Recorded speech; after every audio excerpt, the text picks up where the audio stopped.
సోదరులకు నమస్కారం. నాక్రో కిసాన్ యూట్యూబ్ ఛానల్కు మీకు స్వాగతం. వీడియో మొదటిసారిగా చూసినట్టయితే నాక్రో కిసాన్ యూట్యూబ్ ఛానల్ని సబ్స్క్రైబ్ చేసుకోండి. తెలుగు రాష్ట్రాల్లో అన్ని ప్రాంతాల్లో తొలకరులు మొదలవుతున్నాయి. తొలకరి వర్షాలను సద్వినియోగం చేసుకుందాం. ప్రస్తుతం కొన్ని ప్రాంతాల్లో ఎండ తీవ్రత ఎక్కువగా ఉంది. మరికొన్ని రోజుల్లో తొలకరి వానలు కురిసే అవకాశం ఉంది. ఈ వానలను సద్వినియోగం చేసుకునే దిశగా రైతులు ఇప్పటి నుండే భూములను సిద్ధం చేసుకోవాలి. దీనికోసం ఎటువంటి జాగ్రత్తలు తీసుకోవాలో చూద్దాం. భూములను లోతుగా దున్నుకోవడం వల్ల నేల గుల్లబారుతుంది.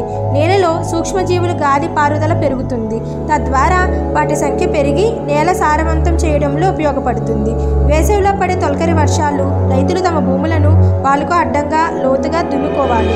దీనివల్ల తదుపరి కాలంలో పడే వర్ష నీరు భూమిలోకి ఎక్కువగా ఇంకి భూమి సాగుకు అనుకూలంగా ఉంటుంది.